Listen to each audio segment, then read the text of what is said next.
ज्येष्ठ मास के कृष्ण पक्ष की अपरा एकादशी की कथा। कुंती नंदन बोले कि हे भगवान, ज्येष्ठ माह के कृष्ण पक्ष की एकादशी का नाम महात्म्य क्या है? इस व्रत को करने की क्या विधि है? कृपया करके यह सब मुझसे विस्तार से कहिए।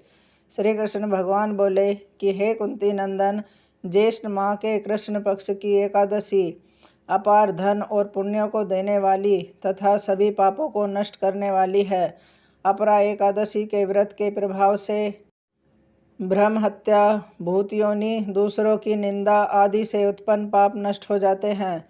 इतना ही नहीं, स्त्री गमन, झूठी गवाही, असत्य भाषण, झूठा वेद पढ़ना, झूठा शास्त्र बनाना, ज्योतिष द्वारा किसी को भड़काना, झूठा वेद बनकर लोगों को ठगना आदि सब पाप अपरा एकादशी के व्रत से नष्ट हो जाते हैं। जो क्षत्रिय युद्ध क्षेत्र से भाग जाए तो नरक की हो जाता है, परंतु अपरा एकादशी का व्रत करने से उसे भी स्वर्ग की प्राप्ति होती है। जो मनुष्य गुरु से विद्या ग्रहण करते हैं परंतु बाद में उनकी निंदा करते हैं तो वह अवश्य ही नरक में जाते हैं। वह भी अपरा एकादशी का व्रत करने से स्वर्ग को चले जाते हैं। जो फल तीनों पुष्करों में स्नान करने से या कार्तिक माह में स्नान करने से अथवा गंगा जी के तट पर पितरों का पिंडदान करने से मिलता है, वह अपरा एकादशी का व्रत करने से मिलता है।